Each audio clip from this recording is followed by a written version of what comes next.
Mon grand-père milliardaire m'a vu entrer et sortir d'un foyer et a crié « Pourquoi n'habites-tu pas dans la maison que je t'ai donnée ?» Je n'en avais aucune idée. Mais ma mère a paniqué et a dit « J'allais te le dire aujourd'hui, mais je l'ai donné à sa sœur. » Elle la mérite davantage. 30 minutes plus tard, des voitures de police sont arrivées. « Kelly, ne me dis pas. Qu'est-ce que tu fais ici ?» La voix trancha net dans l'air tendu d'un matin d'hiver.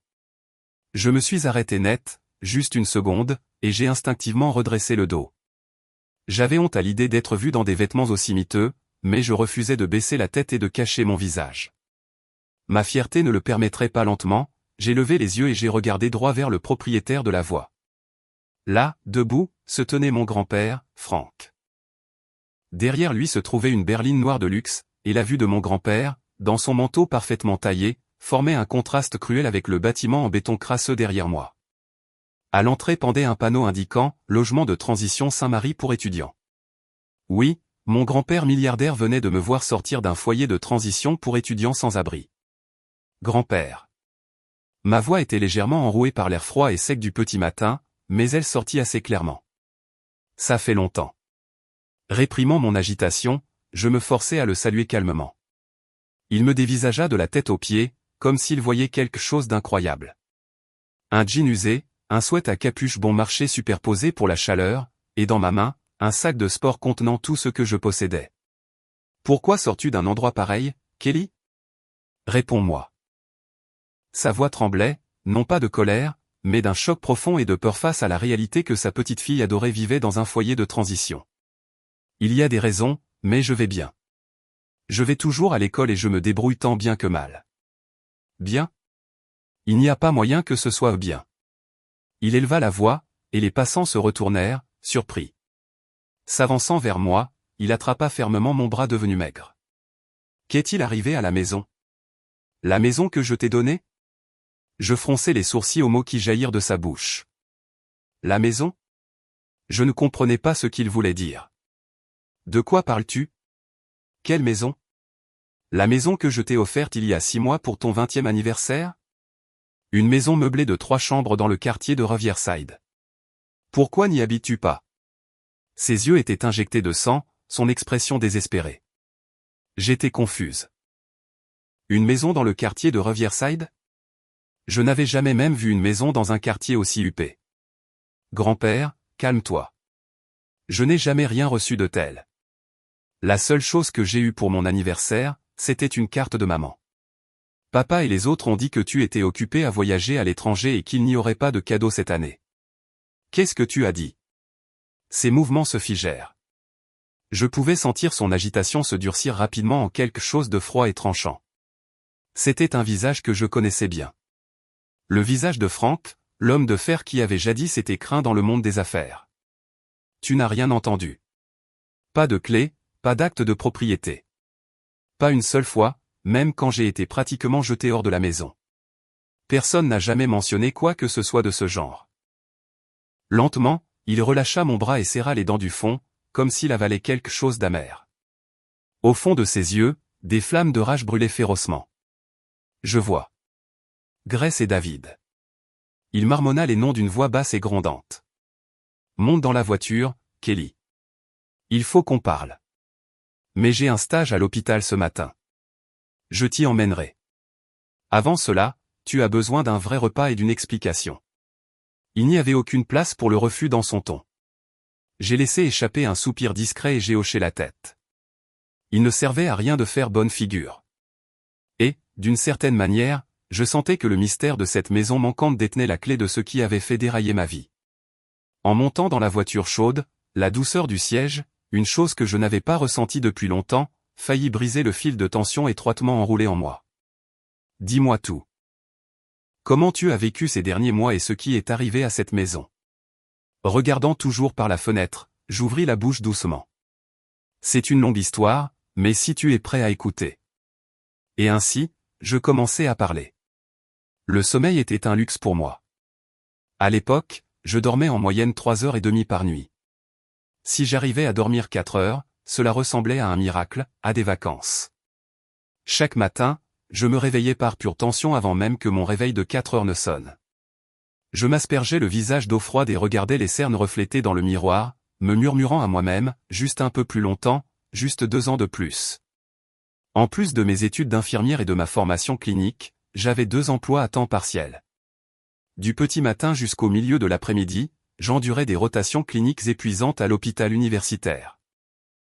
Dans un état de tension constant, je courais partout pour vérifier les signes vitaux des patients, aider aux soins d'hygiène, et rédiger des rapports jusqu'à ce que mes jambes soient prêtes à lâcher. Le soir, je travaillais comme serveuse dans un restaurant près du campus. Et à partir de minuit, après la fermeture du restaurant, je nettoyais les sols de bureau pour une entreprise de nettoyage ouverte 24 heures sur 24. C'était aussi mon temps d'étude. Dans les immeubles de bureaux vides et silencieux, je passais la serpillière tout en récitant des termes d'anatomie et de physiologie à voix basse. Pendant mes pauses de 15 minutes, je parcourais désespérément un carnet de vocabulaire sorti de ma poche. « Kelly, tu as l'air horrible encore une fois. Pourquoi ne prends-tu pas un peu de repos ?» Le gérant du restaurant le disait par inquiétude, mais tout ce que je pouvais faire était secouer la tête. « Je vais bien. Je dois gagner mon loyer et payer mes manuels. » C'était la vérité. Je n'avais nulle part où trouver du soutien. La seule grâce salvatrice était que mon grand-père, Franck, payait directement mes frais de scolarité universitaire. Cela vaut la peine d'investir dans quiconque veut vraiment apprendre. C'était sa politique. Sans lui, j'aurais abandonné l'université depuis longtemps. Quand je me traînais jusqu'à la maison de mes parents après 2 heures du matin, épuisé au-delà des mots, les lumières du salon étaient toujours allumées. La télé braillait bruyamment, mêlée à des éclats de rire. Là, affalée sur le canapé, se trouvait ma sœur sans emploi, Ashley, et son mari, Chris, entourés de boîtes de pizza vides et de canettes de bière. « Oh, tu es rentré, Kelly. »« Tu es en retard, » dit Ashley sans quitter la télé des yeux. « Et, tu pourrais courir au magasin et prendre de la glace. »« Vanille. »« Je viens juste de rentrer. »« Vas-y toi-même. » On est fatigué. Fatigué de rester allongé à la maison toute la journée. Mes parents étaient encore pires. Ils prenaient les $500 que je versais chaque mois pour les dépenses du ménage comme si c'était leur droit naturel. « Kelly, est-ce que tu as déjà payé ce mois-ci ? La facture d'électricité a augmenté, alors à partir du mois prochain, fais en $600. Maman, mon salaire à temps partiel est déjà à la limite. Pourquoi ne demandes-tu pas à Ashley et Chris de contribuer aussi ? » Dès que je protestais, le visage de ma mère se durcit. Ashley a la vie dure. Elle a 2 enfants en bas âge. Toi, tu es célibataire et insouciante, n'est-ce pas ? Nous sommes une famille. C'est naturel de s'entraider. Le mot insouciante s'enfonça dans ma poitrine comme un couteau aiguisé. Quelle partie de ma vie était insouciante ? Chaque jour ressemblait à une marche sur une corde raide. Si j'attrapais un rhume et manquais le travail, je risquais de perdre mon argent pour la nourriture du mois suivant. Pourtant, je l'endurais. Un jour, une fois que j'aurais obtenu ma licence et serais devenue infirmière diplômée, je pourrais quitter cette maison et vivre seule. Cet espoir seul me faisait tenir. Un soir, au moment où j'ai ouvert la porte d'entrée, le riche arôme de bœuf rôti et de vin rouge a empli mes narines. Mon estomac grogna bruyamment contre ma volonté. Le déjeuner ce jour-là n'avait été rien de plus qu'une simple boisson gélifiée avalée en déplacement. J'étais étourdi par la faim et l'épuisement, mais je ne savais que trop bien que ce festin n'était pas pour moi. Quand je suis entré dans le salon, c'était comme entrer dans un autre royaume. La table à manger était couverte de plats somptueux, et ma mère Grace, mon père David, ma sœur Ashley, son mari Chris et leurs 2 fils mangeaient joyeusement. « Oh, tu es rentré. » Ma mère me remarqua et s'arrêta, sa fourchette en l'air. Dans ses yeux, je surpris une faible trace d'agacement, comme si une interruption était arrivée. « Bienvenue à la maison, mais je suis désolé. Aujourd'hui, c'est la fête de récupération après la garde des enfants d'Ashley. Nous n'avons rien préparé pour toi. » Sans un mot, j'ai enlevé mes chaussures et me suis dirigé vers le réfrigérateur de la cuisine. Il aurait dû y avoir la salade au poulet que je m'étais offerte avec mon propre argent après avoir été payé hier. Mon déjeuner pour demain. Mais quand j'ai ouvert le frigo, elle avait disparu. Et, où est mon poulet ? Quand je me suis retourné, Chris essuya de la sauce sur sa bouche avec une serviette et dit nonchalamment, « Oh, ça. Désolé pour ça.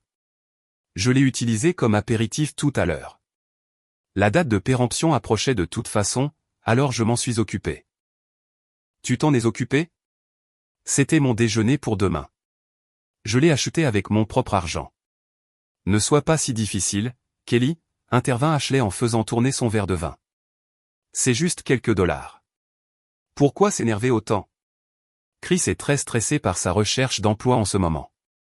Si tu es de la famille, ne devrais-tu pas vouloir aider ton beau-frère à se nourrir?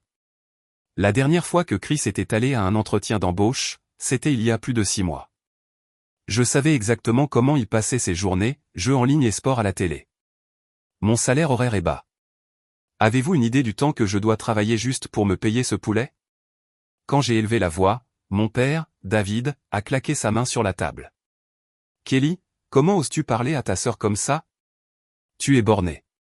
C'est une bonne occasion. Parlons d'argent. Il posa une épaisse enveloppe sur la table.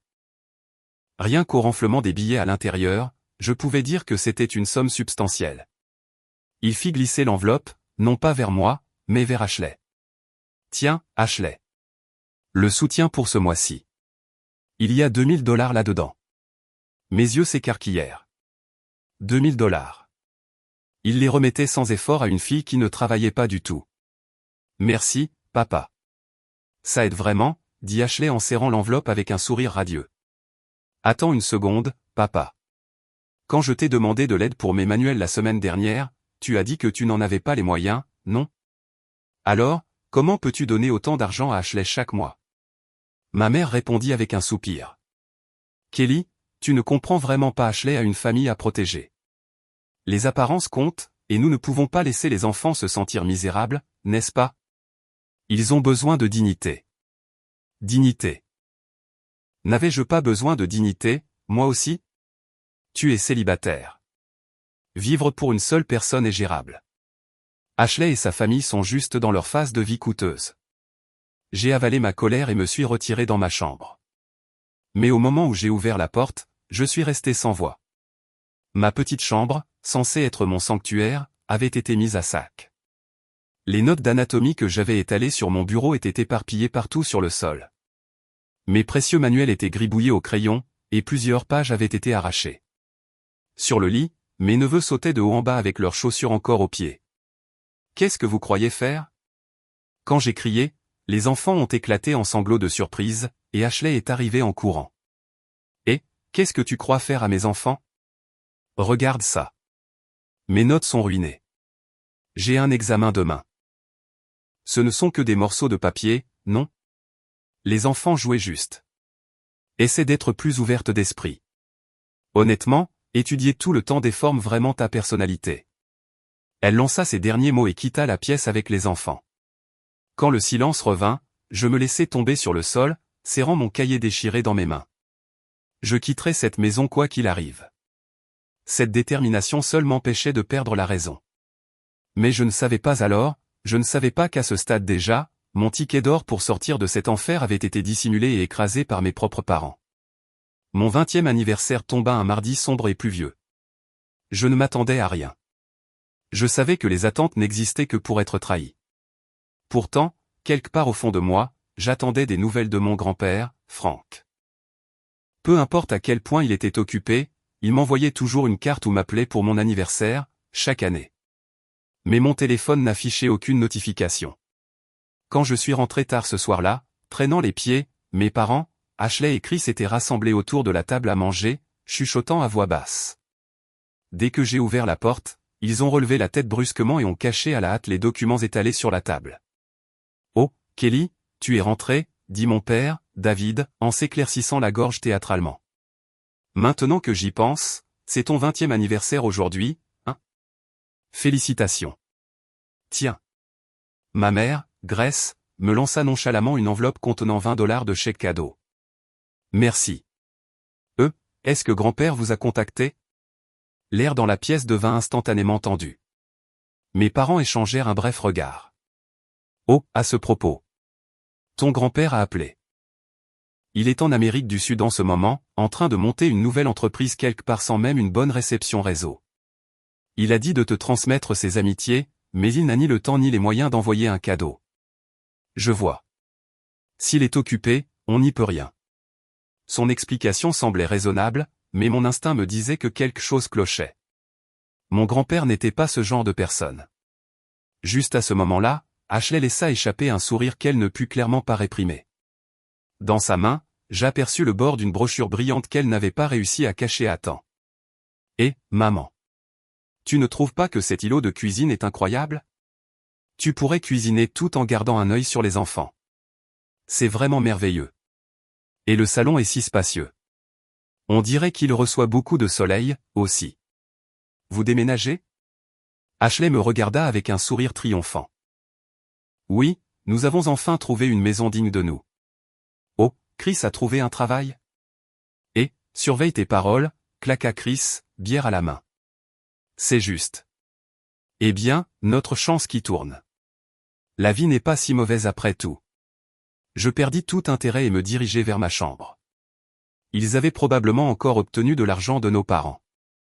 Ce que je ne savais pas, ce que je ne pouvais pas savoir, c'était que parmi les documents qu'ils avaient cachés se trouvait un acte de propriété à mon nom, et que la merveilleuse nouvelle maison dont Ashley était si excitée était la maison même que mon grand-père m'avait donnée.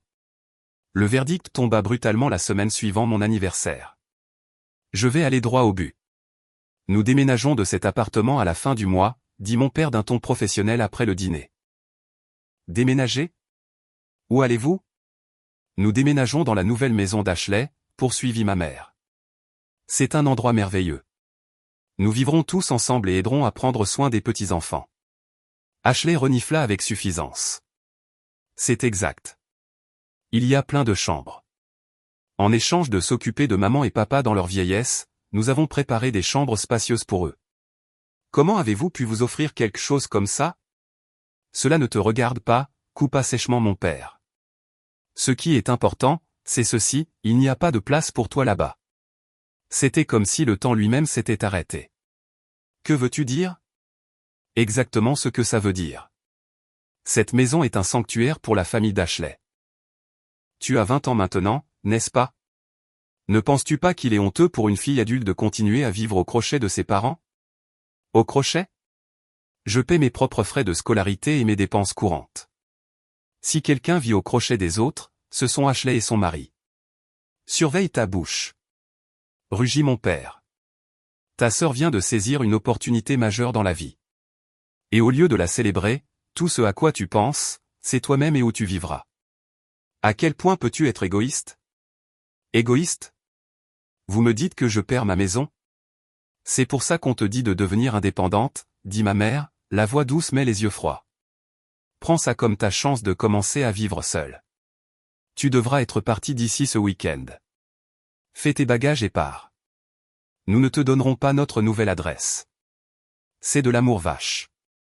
Pour que tu ne reviennes pas en rampant. Essaie de comprendre nos intentions de parents. Amour parental. Comment pouvaient-ils même se résoudre à utiliser un tel mot?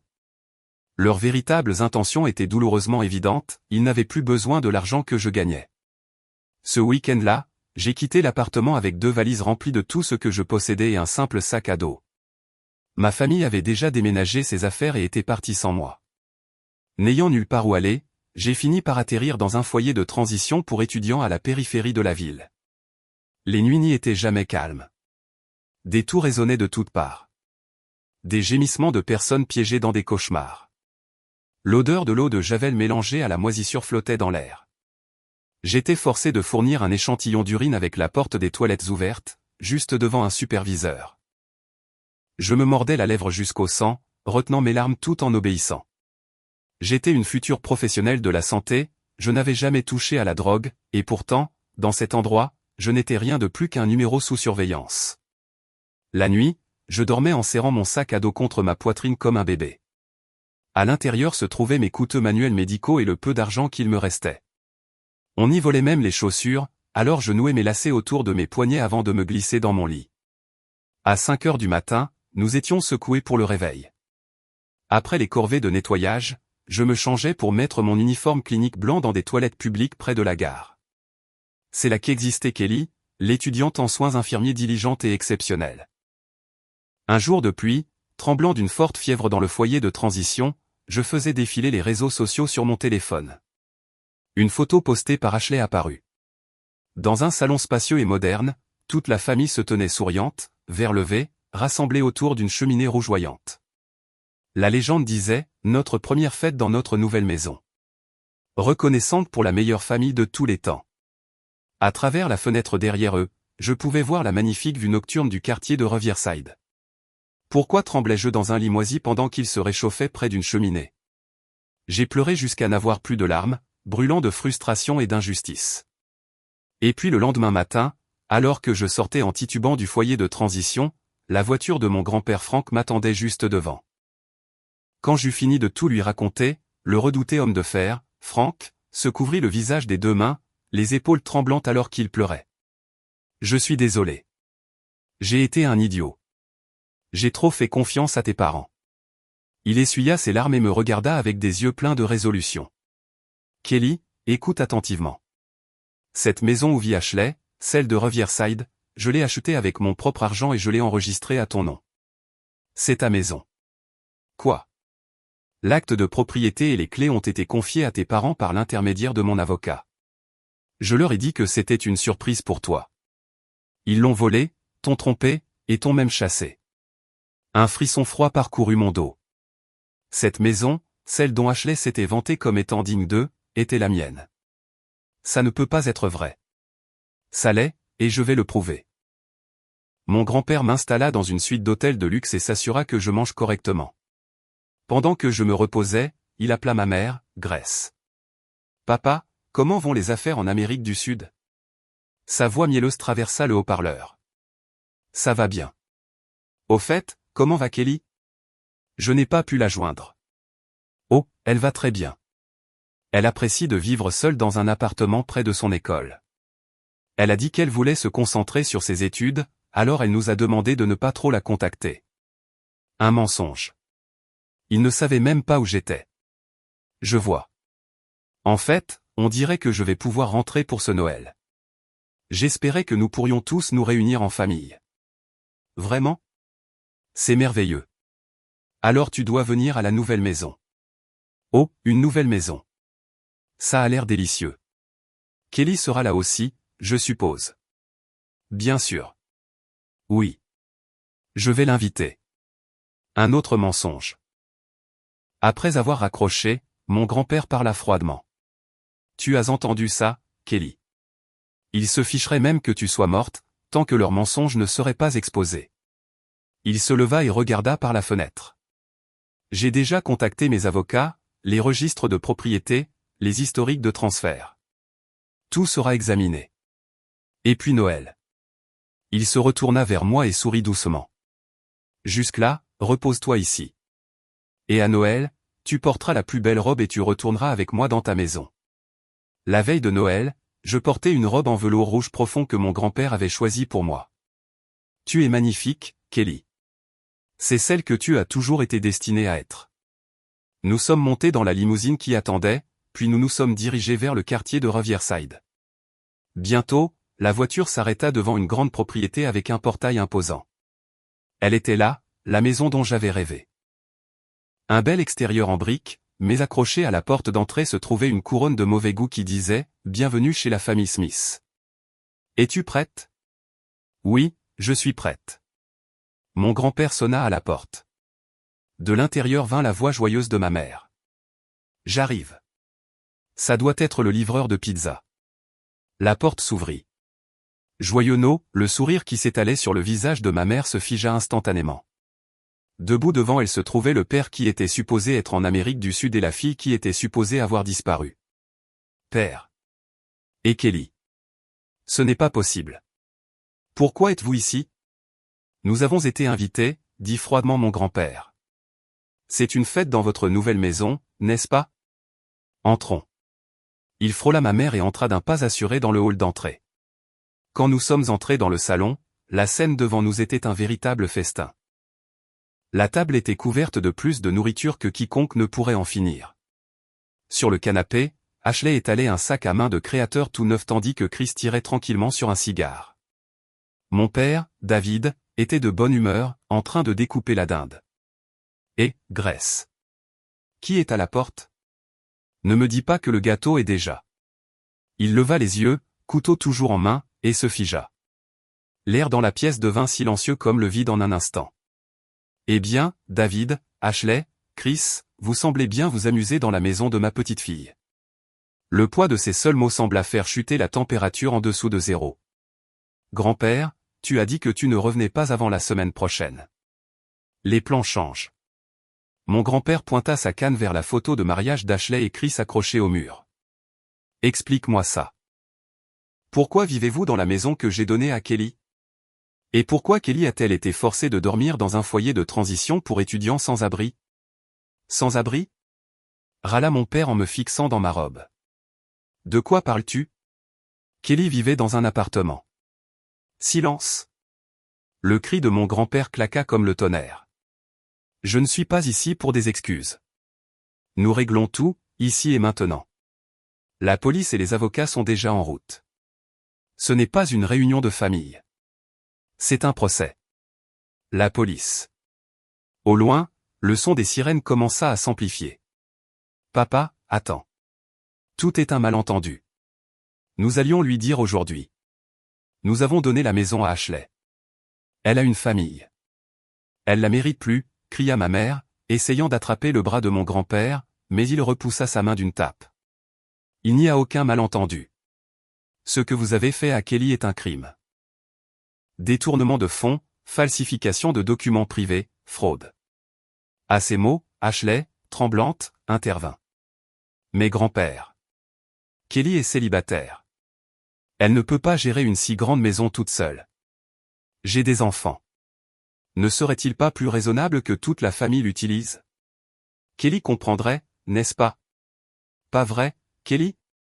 Elle me regarda désespérément, ses yeux suppliants, s'il te plaît, joue le jeu, je secouai lentement la tête. Non, Ashley, je n'ai jamais accepté quoi que ce soit. On ne m'a même pas dit que cette maison existait. Vous avez caché les documents, vous m'avez menti, et puis vous m'avez jeté dehors. C'était pour encourager ton indépendance, commença mon père, mais avant qu'il ne puisse finir, 3 policiers et un avocat entrèrent. Monsieur Frank Smith, nous sommes ici suite à votre signalement. Non. Allez-vous nous arrêter, hurla Ashley. Nous ne procédons pas à des arrestations pour le moment, dit l'avocat calmement. Cependant, cette propriété appartient à mademoiselle Kelly Smith. Vous n'avez aucun droit légal de résider ici. Cela constitue une occupation illégale et vous êtes tenu de quitter les lieux immédiatement. Immédiatement? Maintenant, cria Chris. Il neige dehors. On a des enfants. Où sommes-nous censés aller? Cela ne me regarde pas, cracha mon grand-père. Vous êtes-vous inquiété de savoir où irait Kelly quand elle tremblait seule au cœur de l'hiver, vivant dans un foyer de transition? Kelly a passé 5 mois en enfer. Vous allez maintenant passer bien plus longtemps à affronter les conséquences de votre propre stupidité. S'il te plaît, pardonne-nous. Ma mère s'effondra sur le sol. Si le soutien mensuel s'arrête, nous ne pouvons pas survivre.